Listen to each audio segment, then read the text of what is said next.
SVC Media. Welcome to the iGaming Daily podcast, analysing the news from the betting and gaming industry all over the globe, supported by Optimove, the #1 CRM marketing solution for the iGaming market. We are fresh off the SBC Awards North America edition, and there were some big winners, including FanDuel. They followed the win up with a solid Q1 report this week that saw year-over-year growth, but still fell short of Wall Street expectations. We're going to talk about what FanDuel has cooking and how its increased focus on iGaming could boost those revenues. And after that, we're going to take a look at the affiliate landscape, where a change from Google could jeopardize some of the industry's top partnerships. So let's get ready and dive in for today's episode of iGaming Daily. iGaming Daily is presented by Optimove, the #1 CRM marketing solution for the iGaming market. 56% of the EGR Power 50 personalized player experiences with Optimove.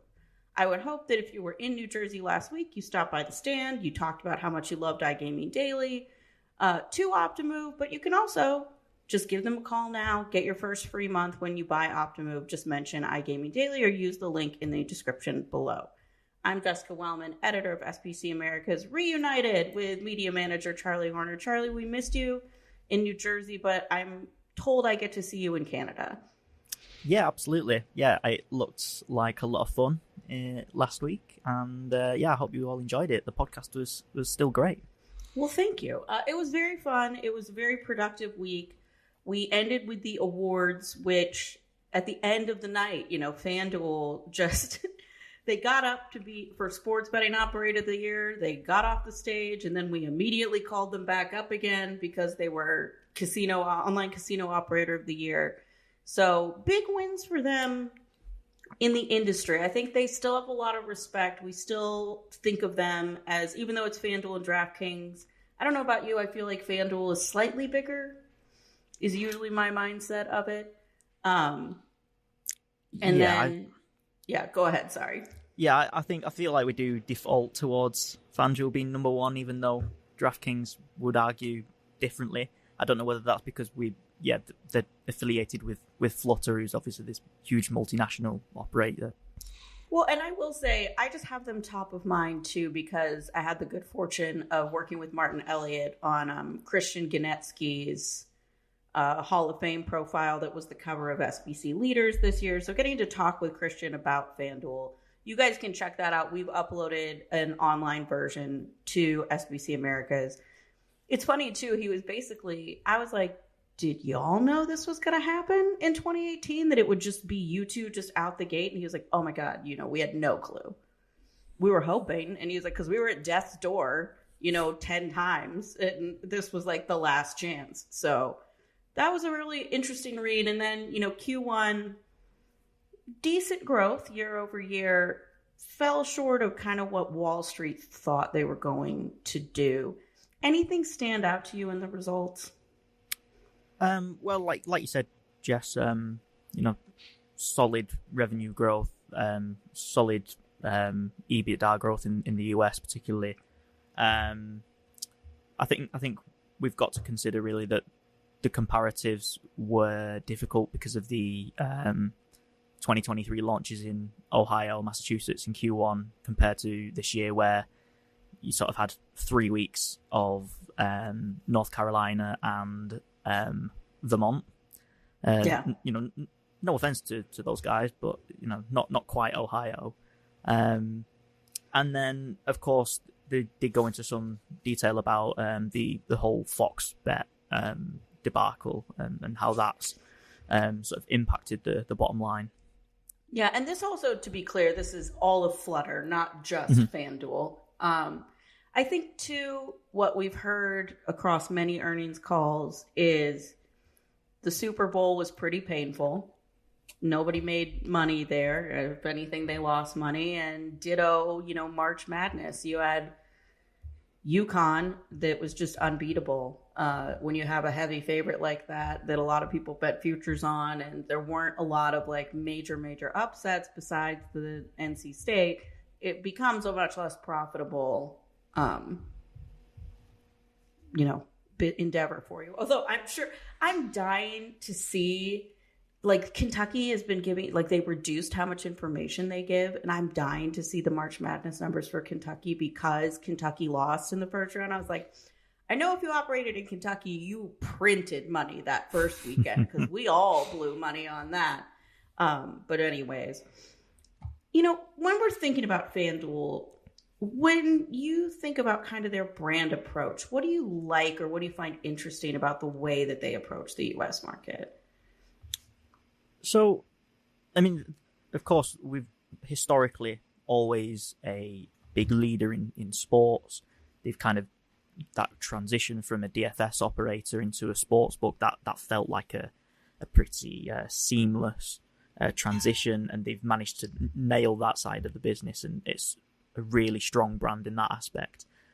But what we've seen over the last couple of years in particular is that that sort of drift into the casino space where they've really vamped up the product, increased their marketing on that, and tried to catch up with the other players in the market like BetMGM and DraftKings. And I mean, who am I to disagree with what Flutter are saying that FanDuel is number one in iGaming in the US? I mean, this is too where Adam Greenblatt in his discussion at the event last week, which you can read on SBC Americas as well, you know, he's like, I know the perception is that we're ceding ground in iGaming to DraftKings and FanDuel. But, you know, and then he's like, but internally to us, we're just, you know, revving up. And I'm like, that's a very good, like, leadership spin. But if even you are kind of acknowledging, most of us feel like they're making things up in terms of the iCasino gap. I think it's probably reasonable to say it is happening to some extent. And that's what I think is really interesting. You know, DraftKings' approach to making up that online casino gap was to acquire Golden Nugget. Because that was, you were probably still in school when this was happening. You know, they really became a powerhouse in New Jersey. They were like the number one online casino. And so through an acquisition, they were able to really make up a lot of ground in that product. On the FanDuel side, there wasn't such a huge acquisition, but I will say I really like what they're doing with their products right now. And that gets us to an announcement they made this week that for the first time ever, and this is in the PR, but I actually believe them because I don't think I've seen this short of influencers that are very specific to gaming. They're going to have Rob Gronkowski, the retired NFL player, sit down at live dealer blackjack, or roulette rather, and you can play roulette with Gronk at the table and interact with him and stuff like that, which when you think about how to engage online casino players, this is a pretty cool way to engage them. Yeah, absolutely. I think this makes sense on a lot of ways. I mean, just briefly, I think it is quite remarkable how FanDuel and DraftKings have managed to not only dominate so much in sports, but they've managed to replicate that success in casino, particularly when their biggest competitors, really, BetMGM and Caesars, come from the traditional land-based casino sector. So to assert that dominance in the online casino vertical as well is quite impressive. And this partnership with Gronk really does make sense because you are this leader in sports. You've done the big kick, I think 2 years in a row, at the Super Bowl. And people have really sort of associated Gronk with FanDuel. And as FanDuel are looking to ramp up their output when it comes to the casino side of things a lot more, why not synergize those two brands in one foul move? I think it's a really smart move. Yeah, I'm curious on the Gronk thing. I wonder how much this is him versus this is them. I would love to chat more because they branded a slot with him that he has on FanDuel Casino. He's playing roulette. And then several months ago, we wrote about FanDuel Face Off, the skill games app that FanDuel has. And they were like, Gronk, do you want to do a football game? And he's like, nah, that's boring. I want to do... we call it cornhole. I don't know if it even exists in your neck of the woods. You play it in the backyard. There are like these slanted wooden platforms with a hole in the middle, and you have bean bags, and you try to get them in the blank stare. If only we had video for Charlie looking at me like I mean, we did the rat casino for children a couple weeks ago, and he was more open to it than what I'm explaining right now. Doesn't ring a bell. No, I think I'd have to see a video of this. Yeah, he chose cornhole as his game, and it's like I think it's smart on both sides to take this guy who like was very good at football, sure, but is also just like this very lovable kind of dopey guy that everybody is fond of, and he's the life of the party, and use that to build up your casino side, where on the sports betting side, like that's not all that. There's so many more interesting things you can do on the casino side than just have him be like the Gronk tight end pick of the day or whatever. Yeah, it's really interesting the shift that they've managed to do. But I remember covering Flutter earnings calls 2023 and 2022, where they were saying, yeah, we acknowledge that our casino product isn't anywhere near there yet, but we're going to spend the next year building the product up, and then after that we're really going to invest in the marketing and pushing it out there side of things. And yeah, it's a different approach, but it's something that they clearly believe in. Yeah, I mean, I'm curious to see more, that's for sure. Mm-hmm. All right, with that, you can check out the earnings recap, those various stories we had on SBC Americas. You should be able to find them in Google search. Some things, though, we might not be able to see here in the near future, and we're going to talk about that after the break. Welcome back to iGaming Daily, where we are going to talk about something that I think everybody in the affiliate world is speaking about, even though you can't really find that it's written about out there, and that's this latest Google update, which, for those who don't know, affiliates, it's all about search and where you rank in search. And Google updates are natural. It's part of the business. You understand you're going to have dings. You're going to move back. You're going to learn, adapt, and move up in the ranks again. But this new one is freaking people out.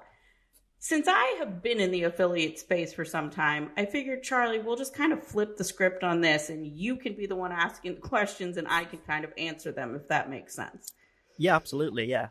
So I think for our listeners, it would be ideal just to explain a little bit about what the update is, how it's going to change things, and how is it going to impact people? This update, what Google does with these updates, the goal is to make search better for their users, that the most useful information makes it to the top that isn't, the ads that people buy with Google.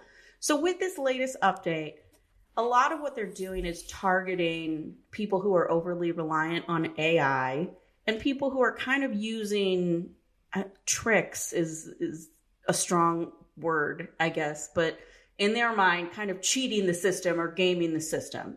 So what they're doing is they're punishing sites that are tacking on kind of new content to sites that are old legacy sites. Like take something, I don't know, Friendster, a thing that at one point had a huge URL and everybody visited all the time. So historically, Google knows it's this big site. And then people will be glomming on, like vacuum cleaner reviews or mattress reviews or, sports betting affiliate content. And so the big piece of this that has already had its impact is this, glomming on your content to legacy content that isn't really related to what you're doing, so that you just jump up in the ranks right away versus building a new site. That piece of it, we'll get into more detail, that's happening. What's going to happen later is when they actually update the algorithm, the goal is to ding these pages that are thousands and thousands of words that are just designed to capture keyword terms, because a lot of them are being written by AI and because they're not useful to humans, and so that'll have its own impact, but those are kind of the two big prongs that are affecting the gaming space. Sure, and really, the Google algorithm is sort of changing all the time. They don't tell us about it because they're not obliged to tell us about it, but I'd imagine there are thousands of updates all the time. And what is it Well, they do significantly? these core updates like every few months. They'll say we're going to do a big core. They're always tweaking. But yeah, this is like a core update where they did give them a little bit of notice what they were going for. Sorry to cut you off. No, it's absolutely fine. So I guess this specific this specific update is, something that's going to have a huge impact on the industry, particularly on the affiliate side of things, but will it have an impact on operators as well? And what will the impact be on affiliates?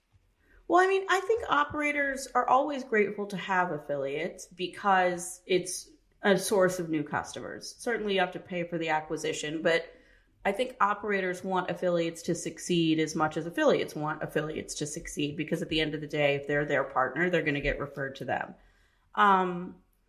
What this might do, though, is on the upside for operators, their own site will maybe index higher. And, the goal is ideally when you Google like FanDuel Sportsbook, number one result should be FanDuel Sportsbook.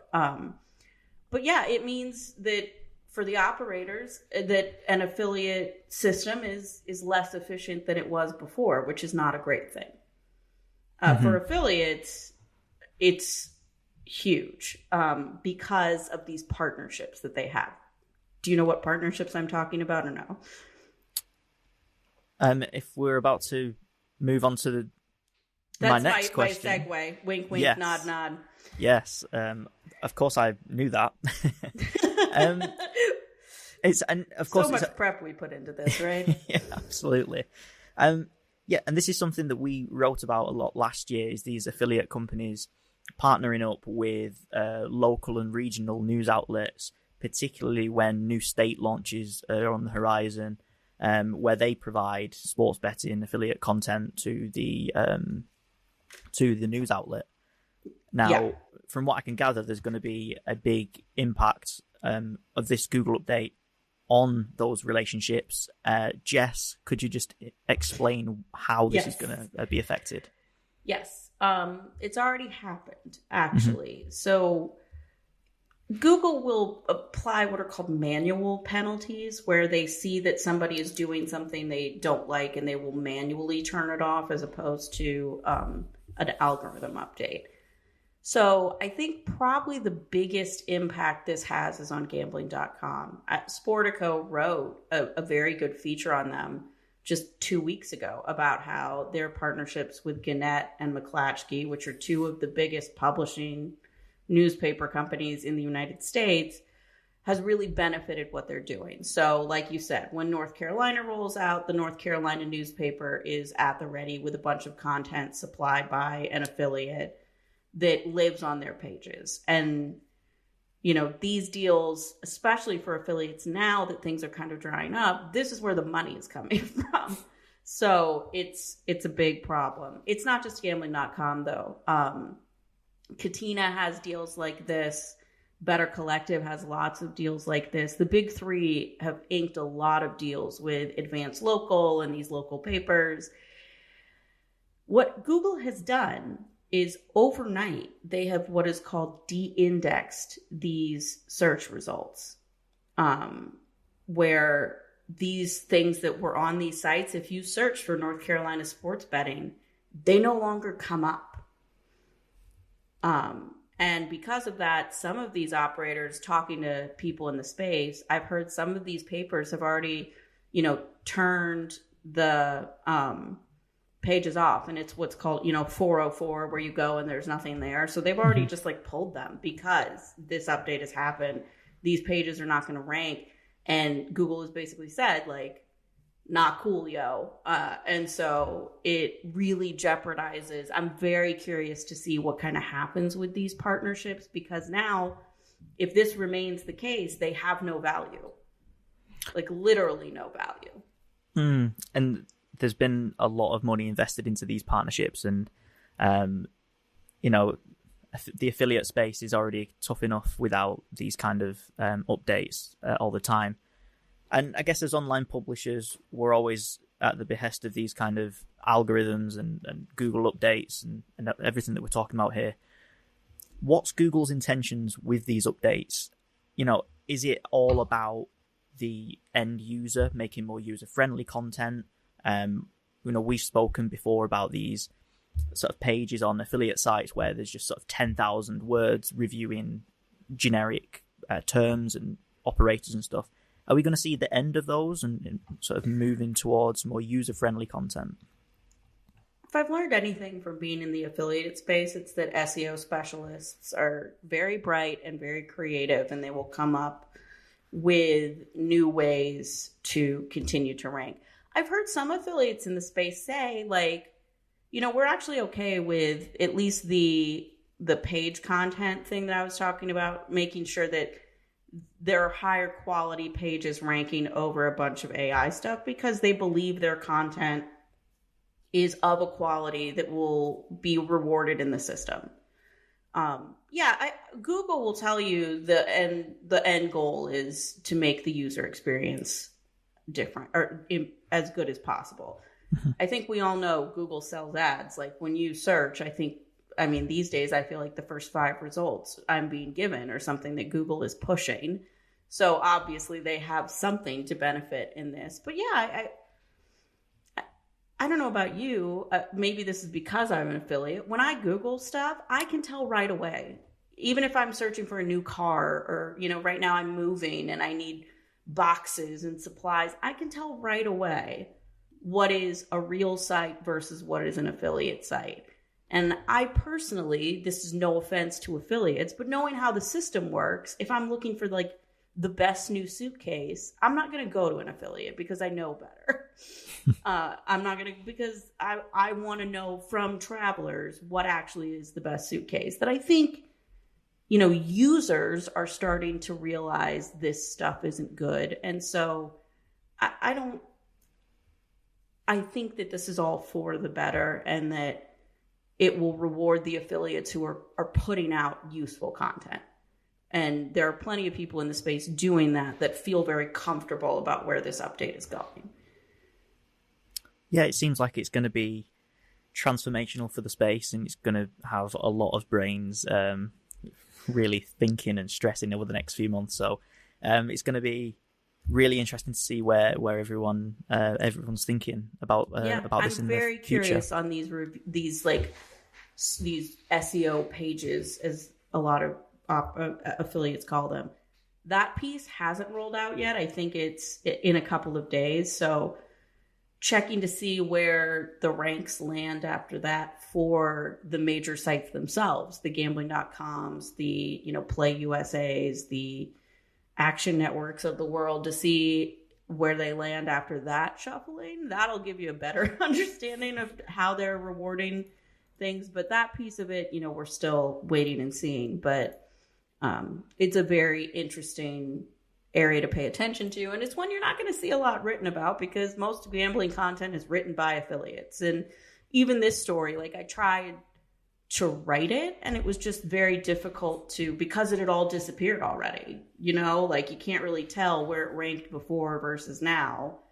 But I can just, anecdotally say I remember certain papers landing in my results and they're not showing up anymore. All right, you got my take on this whole SEO thing as a former affiliate, but as you all know, iGaming Daily has great affiliate-focused content from Ivana Flynn. She's going to be on tomorrow with Aleda Solis to talk more about this so you can get the real granular take. So be sure to check that out. Charlie, what else is going on? We got an event next week, right? Yeah, we're just off the back of SBC Summit North America, so we've got lots of content about that going out across the network. And then we'll be in Malta next week, so the guys from Casino Beats will bring you all the latest from the 2-day conference session there. And the podcast will be live from Malta next week as well, so be sure to tune in to iGaming Daily next week, and we'll see you then. Thank you for listening to today's iGaming Daily podcast, supported by Optimove, the #1 CRM marketing solution for the iGaming market. If you want to find out more about some of the subjects raised today, feel free to explore any of the sites in the SBC News network or check out the latest edition of the SBC Leaders magazine. Happy reading.